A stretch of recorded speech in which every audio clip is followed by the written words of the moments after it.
morning, Carl. Hello, Michael. Imagine finding you here, of all places. We meet once again on the internet through Zoom. Crazy, crazy.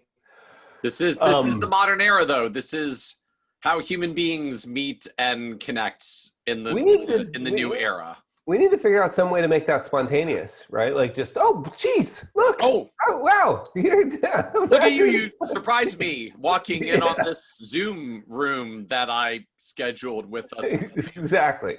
For. Exactly. So speaking of meetings, I think we're talking about some sort of meeting today, aren't we? I was very smooth, Carl. I like that. I like that. Yes.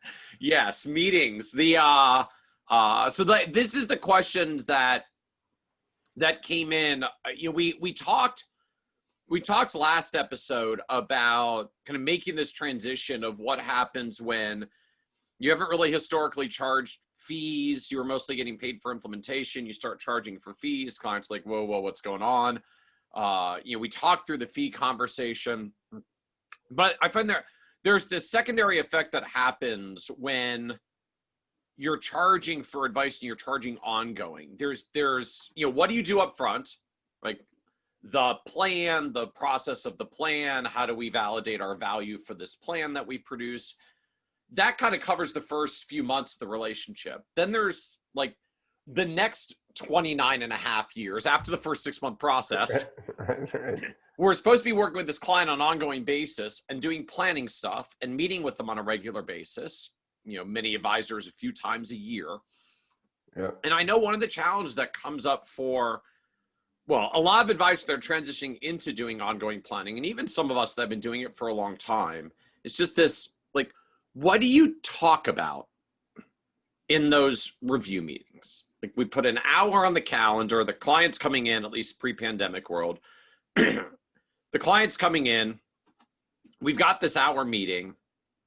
We're supposed to talk about stuff because the industry says you're supposed to meet with your clients on a regular basis. So like I put the meeting on my calendar.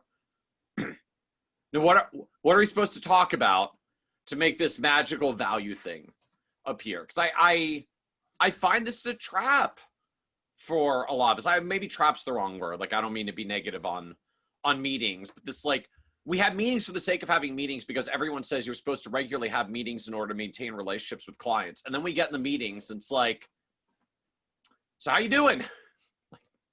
How the grandkids? Right. Got any trips coming up? Like, Right. Let's talk about your portfolio for the next 58 minutes of this hour. I didn't really want to, but we have an hour meeting on the calendar. I don't know what else to talk about, but I do have this performance statement. So like, let's talk about this the whole time, even though I really didn't want to. Yeah. What do you do? I'm sure you have much more effective ways to fill the time. Like, what do you do in ongoing client meetings? What are your talking points? How do you handle these? Yeah. It's such a good question because it's just so funny that it's such a bit like we've made this big thing and now we have to figure out how to solve it. Right. Like, I think the first question to ask is, why are we having the meeting? So like, I know what whatever research, and I don't even know, I remember this back, geez, is it 20 years? It's at least 18 or 19 years ago, being told that it was 12-4-2 is what I was told. 12 contacts a year, four of those in person? No, 4 of those like review and 2 of those in person is what the data said back 19 years ago. And so I'm sure there's some version of that continually floating around. And I just think so I think the first step is to just step back and go, look, why are we doing this, right? Like how often are we meeting? Clearly meeting with clients is important. The question you should ask yourself is how often, and I don't know the answer. And I bet there isn't a blanket answer. I bet it has to do a lot with the client situation, the volatility of the world. Don't mean market specifically, volatility of their lives, the volatility of the world, some combination of that. How often are you meeting? But let's just put all that aside, which I would just suggest people to really question. Maybe we can talk about it in depth another time, but let's assume you are having this let's just call it an annual review, right? You're having an annual review. What do you talk about if you've shifted away? Because we were, at least if you came up through the investment industry, you were taught that the purpose of that review was to review investment performance. Yeah. And right? And we print a statement, and I bring the statement. I've got a nice report because I have software that I spend a lot of money on that makes very nice reports, where like we put a lot of focus into those performance reports that we talk about in the meetings. For sure. We've got an economic summary, which we pay for, and we've got a market commentary, which somebody provides for us, and we pay for that service, and we better get our money's worth. Like, we've got all this stuff. And what's interesting to me is, like, we need to remember nobody was born with the belief that they needed a quarterly performance statement and an annual performance review. Nobody. We taught them that they should want that. As an industry, we were the ones that trained them that they should want that. As an Meaning industry, we're the ones that told clients, like, a good advisor reviews these statements with you on a quarterly basis and meets with you at least 1 or 2 times a year. Yeah. And even more specifically, meets with you at least once a year and talks in depth about performance, right? So we taught them that so we've got this behavior, this performance-centered behavior that we all kind of complain about. Like, I only wanted to talk about, it's not about performance. Don't they know it's about planning? Well, we're the ones that created that behavior. So we first need to just accept and sort of own that. And then, so that's all prelude to, like, what do you actually do, right? So my belief is this has got to start upstream, like switching on a dime. And we can talk about transitioning, which we've talked a little bit about, transitioning people from performance, even commission or certain types of payment to ongoing advice fees. But, shifting somebody who's used to, you've been working with somebody for a decade, and every year they've come in and had a performance review. For them to show up one day and you ask them to sit on the couch and put their feet up, it's a little, that can be a little, today you're going to cry. Yeah. Right. So how do we do that? Let's start there. Right. That, I think, to transition clients to an ideal annual review. Well, let's start broadly. The review should be, what do clients want? What they want is progress towards their goals. Right? However they define their goals, they want progress towards their goals. Their goals, not yours. Not your business goals. They don't care if you paid for a market report or a fancy software. They just want progress towards their goals. That's what they want. And so we should be reporting on progress towards their goals. It's true that a client you could have a string, hypothetically, you could have a string of quarters or years where you never beat a benchmark, and yet the client still met all their goals. And conversely, you could beat a benchmark every year, hypothetically, and never meet a client's goals. And I'm sure because the markets just didn't deliver enough in the aggregate for them to get to where they were trying to go. Or they didn't save enough, or you had no plan, or you never defined the goals. Right? So you got a really fast car, but we have no idea where it's going. Right? So I'm sure most clients would trade one for the other. Like, I'd rather hit my goals. So that's the overarching goal, is for us to talk real clearly about, and I'm using this term goals really loosely because you're not really allowed to use that word necessarily. Wait, why? Not to take us too far down a side path, but why? When did goals become a verboten word? Yeah, you can't. Well, you can use it as long as it always has an asterisk after it, where you sort of like, oh geez, look, now okay. You can't use it until you teach a client what it is. Can we just, like, in other words, you can't sit down in a first meeting. Hopefully we've covered this by now, Michael. Come on. We can't sit down in a first meeting and go, Michael, what are your goals? We're okay there, right? Yes. Okay, because they don't know. And asking the question puts pressure. So after we've taught them what it is, you're allowed to use it after you've trained them. That thing that we put framework around that said 10 years from now, you want to do this, this, and this, and we called it a goal. Today, we're going to review that. So that's how you can use the word goals. So sorry, Okay. I mentioned it, you took us there.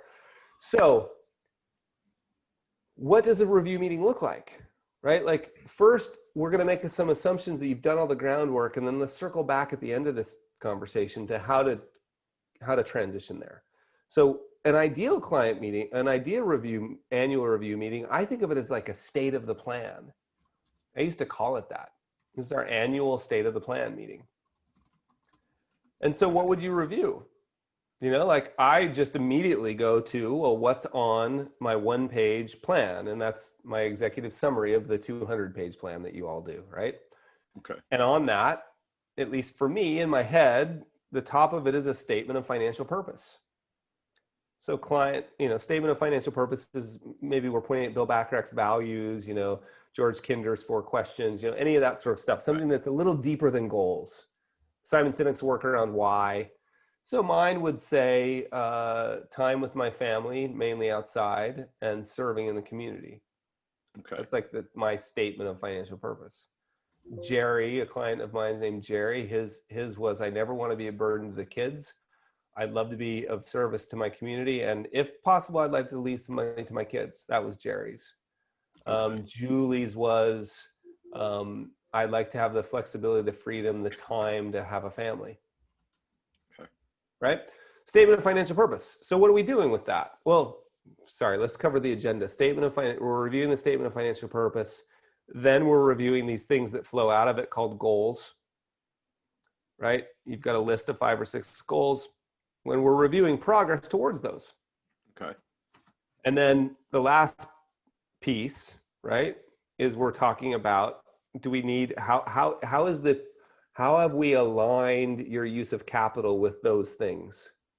In other words, let's talk about how the portfolio matches or doesn't match and needs to be rebalanced to give us the highest likelihood of hitting those goals. So far, we haven't said anything about performance yet. Like that's just like allocation aligned with goals. Okay. So that's kind of the agenda to me.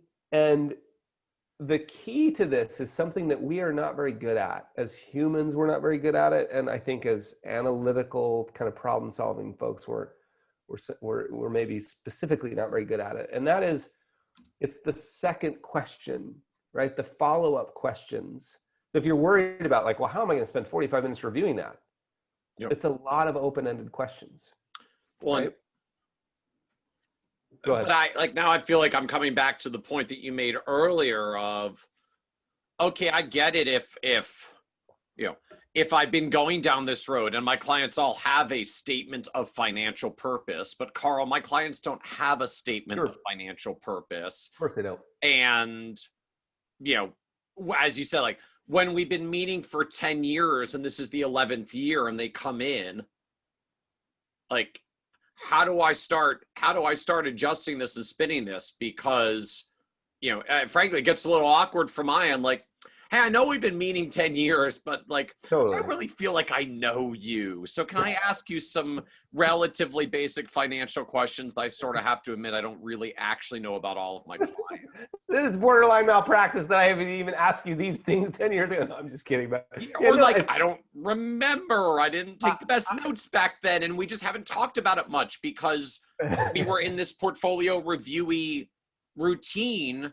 And now it feels weird to do this different routine and change up this conversation. Like it feels weird to me. It feels weird to the client. Forget the whole thing. I think what you should do is just put CNBC on a big screen in the office and say, sit down, here's some popcorn. Let's watch it together. So no, here's the Financial Pornography Network, excuse me. Let's get to transitioning in a minute. Let's make sure we cover like, okay, what do you do in an ideal world? Because that's a really, really good question. I'm glad you asked it. It's one of my favorites, that like transitioning current clients to this kind of a meeting. Yeah. But just realize like, so it would look like, Michael, thanks for coming in, right? I don't do much of that.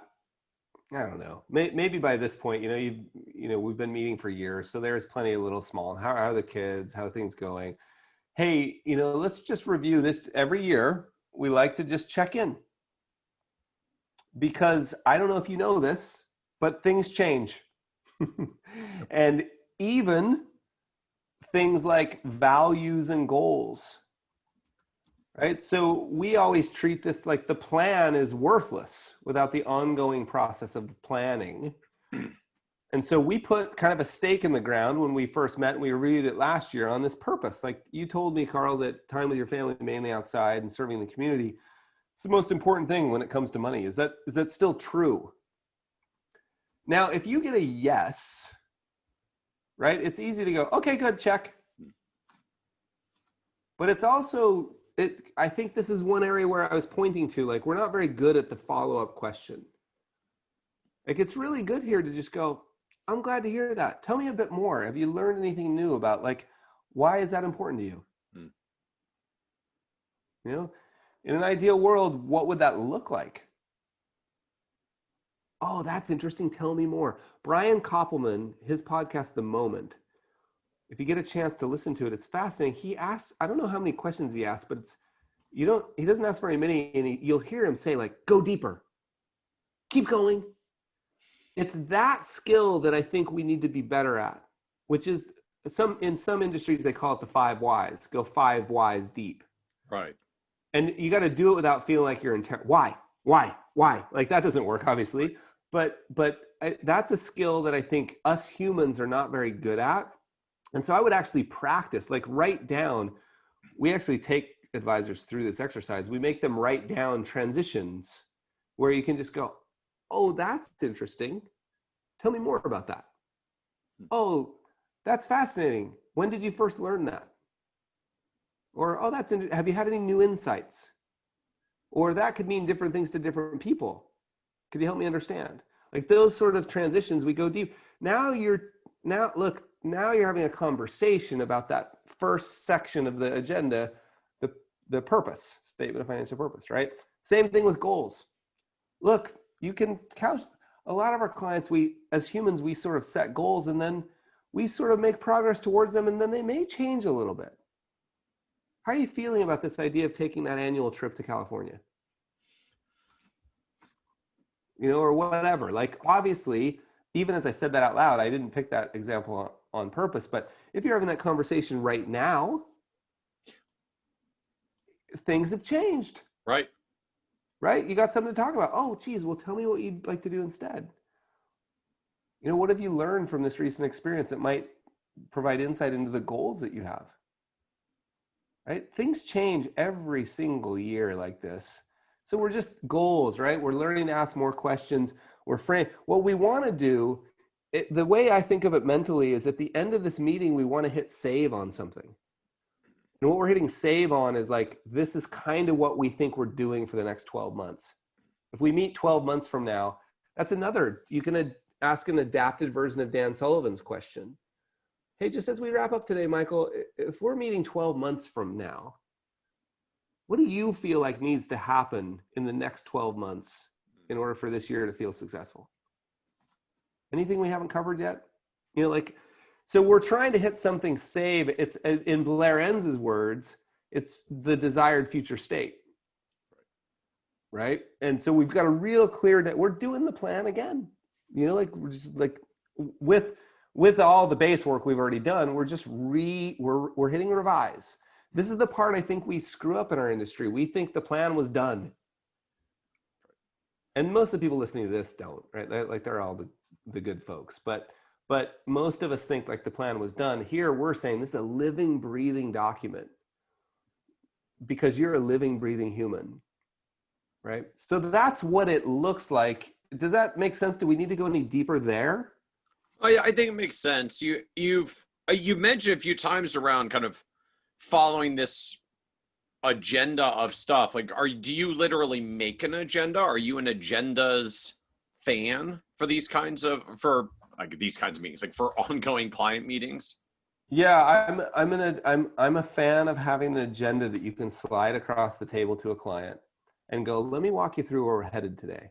Yeah. I think there's a thing, it's a principle that we work on pretty hard in the work I do around signposting. Because remember, what we're trying to do is give people permission, even though the relationship is developed at this point, we're trying to give them permission to relax. Like, we're talking about money, it's serious, it's in your office, it's all these things, there's computers and reports, and And we really just want people to feel like they can relax and have a chat. And so the idea of signposting where we're headed, so they know what's coming. There's no tricks. Because remember, our industry's full of tricksters, and not righteous ones. Like this audience is a group of righteous tricksters, but there's a bunch of crazy tricksters out there, and clients are waiting for the thing to be sprung on them. And so I think an agenda can serve as a useful document, simply as a map. It doesn't have to be detailed. Just like, here's where we're going to go. We'll spend a few minutes talking about this. Then we're going to cover this, and we're going to cover this. Is there anything you had on your mind that I should add? I love that. And then you'd literally write it in. Yep.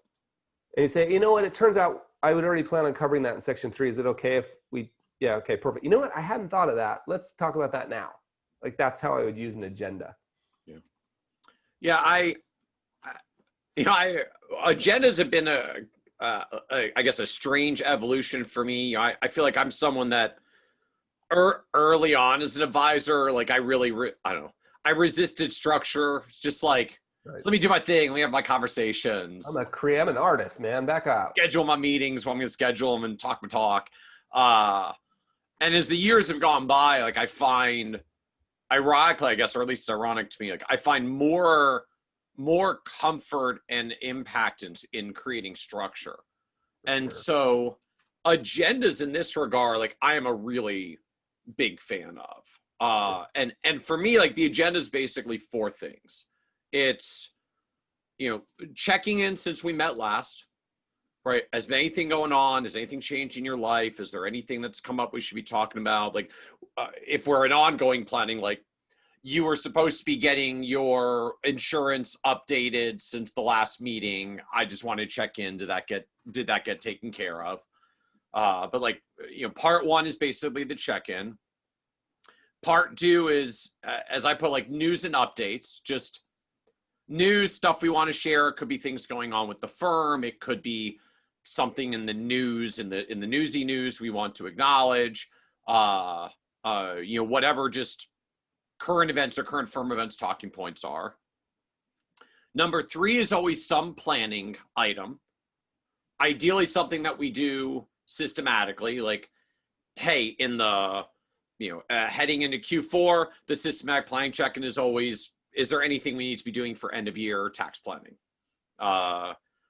In the summer, we used to rotate. It was either an insurance check-in or an estate planning check-in. We'd alternate them in alternating years. So we always had the conversation once every other year. So like something that's systematized. I'm going to have the same set of conversations with all the clients. I know some people listen to this literally do meeting surges and like it's one focused conversation, but some systematic planning check-in. And then the 4th area is, and let's check in on your portfolio and how it's doing. And so we'd have this kind of check-in, news and updates, a planning topic, and the portfolio check-in. And often you never get to the 4th one, which is kind of the point. Like you've talked enough about the other 3 that by the time you get to the 4th, there isn't necessarily anything to talk about. And the piece we would add to that, kind of getting to your comment, was I really became a fan of always sending the agenda in advance, couple of business days in advance, so they can see it, and always ask the question, is there anything on your mind that we should add? Like almost exactly the same way as you say in the meeting. Like, is there anything else we should be adding to the agenda that you want to cover? And if they do, like, that always goes number 1. It bumps everything else down for us, because like by definition, it's top of mind for them. So frankly, anything else I talk about, they're not really going to be listening because they're going to be focused on whatever was their top agenda item anyways. And when the meeting starts, we would try to always start by saying like, so here's the agenda that we'd sent you earlier. I just want to check it again before we get started. Is there anything else that's come up that we should add to the agenda before we dive in? So they can say like, oh yeah, yesterday I got bad news about this and we got to deal with it now. Like, okay, then let's focus on that. Let's have that conversation. Totally. And just creating that structure, like, check in since last meeting, news and updates, a planning topic, and a portfolio review, and putting that review forth.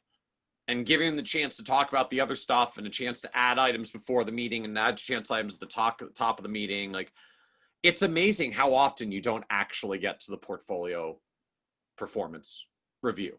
And we would still have the thing printed. So if we didn't get to, like, hey, we were talking about so much good stuff today, we didn't even get to the portfolio stuff. So I did print out a copy of the performance report. Here it is. Take a look. Let me know if you've got any questions, if you want to follow up. And, the handful of clients that always like to ask a lot of investment questions would always follow up, and no one else ever did. Yeah, and I think that's kind of important for us to remember. Like, I think sometimes when we have this really big planning focus, we can come across as maybe even discounting the importance of performance. And I think you've got to be a rock star there, right? Like, I always felt like I could go toe to toe with anybody about how we invested money, right? Like, I felt you've got to feel really good on the investment process that you follow, and that it's totally defensible. It's just that if you're doing all these other things, my experience is most people don't care. And I know sorry, I should not phrase it that way. Most people care deeply, but they're not worried about it anymore because you've already covered it, right? Like, and they don't need to be told. Now, I know there are people listening like, oh yeah, really? No, I'm telling you, it's true. I remember when somebody first told me that. I remember who it was. It was Gary, my trainer at Prudential Securities in 1999. And I was like, come on, it's our job.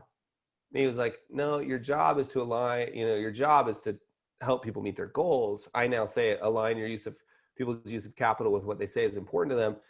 And this is just a mechanism to that. Yeah. It's only one of the mechanisms. We've just trained everybody. It's the only one that matters. Turns out it's important, but it's not the most important. So I think still I'm always prepared, like, hey, wait, the portfolio's been really bad this year. Let's dive in, my friend, right? Like we're prepared and ready for it. It's not that we're hiding it. It's just I found people don't care that much. Well, to me, it sort of boils down to three questions I think we're ultimately trying to answer and address in the meeting, like from the client's end. Yeah, just number one is always, am I okay? Am I okay? Are we okay? Is everything okay? Right? Just that's the first thing that we're always trying to get answered.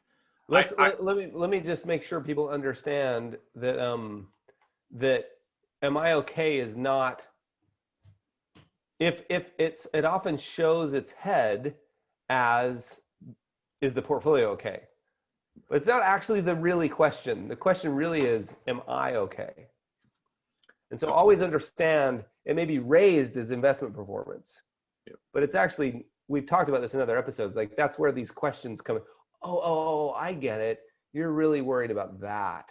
And now I can understand why you're worried. Let's dive in. So keep going, but I just want to make sure people understood. So I think number one is, am I okay? Number two is, am I making progress? Right. I find they're sort of opposite ends of the same coin. Am I okay is sort of the, allay my fears, allay my worries, like resolve the negative. There tends to be a negative spin to am I okay? Yep. The other side to me is usually some kind of, or am I making progress as well? Right? That's the forward looking, that's the aspirational. Like, first of all, I want to know that everything's not bad and horrible and ending. Second, I want to actually make sure I'm getting somewhere on this journey. And then I find there is a number three to me that just, I think we all feel sitting in that seat as the advisor. Like I think the third question from the client that always lingers there is something to the effect of, and why again am I paying you? Do you think so? What? Wait. Do you think clients actually think that, or do you think we're worried that clients actually think that? I think it's some of each.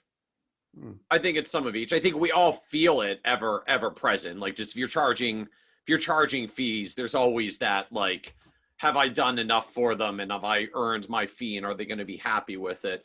But I think it's implicitly there for the client as well. It's part of why I think we end up having the portfolio conversations, which are really a blend of, am I progressing towards my goals? And are you adding any value in this relationship? Because if you're not, and I'm progressing towards my goals because the market's going up, I can go buy some index funds or hire any other advisor. Like, I don't need you to ride a bull market. I need you for something else that you do in this relationship in addition to that, whether that's add more performance or do something else, great planning conversation, something else meaningful of value. But I think that's the third piece that's always present. You gonna disagree? I, in the strongest terms, with a giant hug, completely, like, I think I only had one client ever say that. I can remember who it is. I remember their names. I can tell their names right now. And I only had one client ever. Now, I think we are underestimating. I'm assuming, talking to this group, that you're doing all these things, right? Like you've literally taken people's worry off their plates. You've answered questions like beneficiary designations, insurance. Is my family going to be okay if I die? Like, is there anything I need to be worried about when I'm hearing out of that crazy squawk box, right? Anything that I hear about on the Financial Pornography Network, anything I read in the news, any of that stuff, I literally don't need to worry about it, because if it was a concern, Michael would have called me. We've done that. We've removed all that. Like my friend Jerry, who calculated how much time he spent. It's 4 hours a week that he used to spend that he didn't do anymore, reading the Wall Street Journal, checking the thing, checking the whatever, checking his portfolio. He came back and said, 13 days a year you've given me back. We've done all of that on top of constructing a portfolio that gives them the highest, that is optimized to help them give them the highest likelihood of meeting their goals, which, by the way, they didn't even know what their goals were before they met with us. We clarified their goals. And we provide, in my mind, if we're doing all that, we need to sit positively in the, like, I'm delivering so much freaking value. These people they've never even thought of that. And if they do, it's not a matter of whether you're delivering value. It's a matter of whether you're demonstrating it. We've had clients we did amazing work for, did a horrible job of showing all the work that we did on their behalf, and got fired after doing a giant project for them. Yeah, and look, I totally granted. And I think you demonstrate that value by helping them understand all the things you've done, right? Like, you're not thinking about the same. And the best way to do that, to me, is set the stage in these annual reviews where you're like, my goal today is to cover everything we can so that you literally don't need to think about this again until we meet again 12 months from now. Like, and if something comes up, you obviously know I'm a phone call away. Call me. I'm here. But we got it. We got it. In fact, we'll win. I used to try and set this up early. We'll win. We've won. You and I, this relationship is winning if you literally wonder what we're doing, right? Like, you literally are like, I don't even have to think about that anymore. Like, you're trying to set up the idea that if I don't call you, right? Like, if we don't talk, that's the best possible scenario. You're living your life. We got this covered. And I'm not saying you do that. I'm just saying you try to paint the picture that, look, if we can literally take this worry from you, we've won. Like, this is a relationship. We give you your life back. To me, clients who feel they have no worries eventually wonder why they're paying someone when they feel they have no worries. I respect your experience, and I don't doubt that you've had that experience. I've just had a different experience. And that experience is, once I can help them understand they no longer have to think about money anymore, then our value, I no longer have to say, hey, we did 7%. You could have got 6% somewhere else. You know, that 1% fee you charged? Well, that's why I charge a 1% fee. I no longer have to worry about that. Yeah.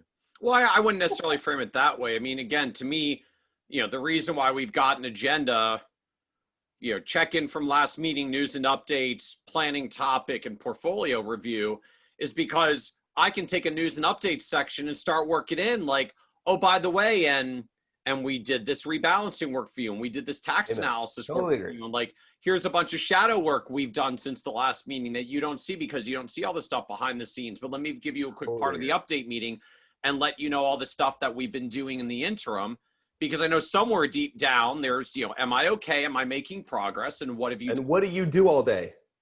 Oh, no, what do you do all day? I don't even care what you all do all day. What have you done for me lately? That's what I mean. That's what I mean. So, that's a fair point. We used to do a thing called the 17-point wealth management audit. And we created it for exactly this reason. And we'll just put that in a pin in that for another call. But we created for this exact reason, which was, do you realize all the work that's going on behind the scenes that you never hear about? And the idea of blending it in a way where you don't go, look at all these things we do, aren't we valuable? You're just dropping breadcrumbs throughout the meeting. Right. Well, and again, that's why I'm a fan of working it into an agenda structure. Like, it's just there. Like, by the way, here's an update of stuff that's going on. Like, oh, and look, we kind of did these things for you. Totally. So I think we're saying the same thing. But I think once you start to understand that's the purpose of a review meeting, your fears around 60 minutes suddenly become, oh my gosh, how am I going to cover all this? Yeah. And again, to me, like that, that was always the win at the end of the day, was the client review meeting where we got to the end was like, oh, darn, we didn't even get to the portfolio stuff. Right. Here's the piece of paper. Let me know if you want to follow up. Yeah. And I think even that piece too, like, I like the way you're phrasing it, portfolio rather than performance, because I think there's plenty to talk about even in the portfolio thing. That's all about how is it aligned, right? Like, is this portfolio still aligned with what you told us was important to you? And that doesn't have anything necessarily to do with performance. The performance is what it is on the given time we're meeting. So yeah, I love that. But I think the core takeaway, just as we wrap up for do we need to talk about converting current clients since we teased it out? Maybe we'll come back to it in a future one. I think we're already long on this episode. So we will do a future episode around converting current existing clients that have been performance-based, not from a fee perspective, but from a meeting perspective. From a meeting perspective. But I think the core here, like, if you don't want your review meetings to be so portfolio-based, like, make an agenda, plan them on the agenda before the portfolio review, pick a topic that you can talk about with all the clients, give them the agenda and let them add a topic as well, and just see how often it turns out you don't even actually get to the portfolio review because you ended out in some of the planning conversations that you set up first. Totally. Who wrote that book, The Wealth Management Index? Ross Levin. Man, I think that's like, if you can find a copy, that's gold in terms of this idea of having like your topical idea, right? Like that you rotate through. I thought Ross's work was amazing. Yeah, we talked about it. He was on the Advisor Success podcast. So kitces.com/146 if you want to go listen to Ross's episode. Do you have those memorized? The ones that I refer out a lot. Yeah. Ross is okay. Everybody watch. What episode was I? Don't look. Don't cheat. I can see you cheating. See, it's obvious to me. You were an early one. Early one. Yeah. Good enough. That's okay. That's a wrap. That's a wrap. We learned everything we need to learn right there. They just find your episode. I don't even have to refer them to it. Adam knows his 140. I know Adam's 140. There you go. All right. Super fun, Michael. Thanks. Thank you, Carl. Okay, bye.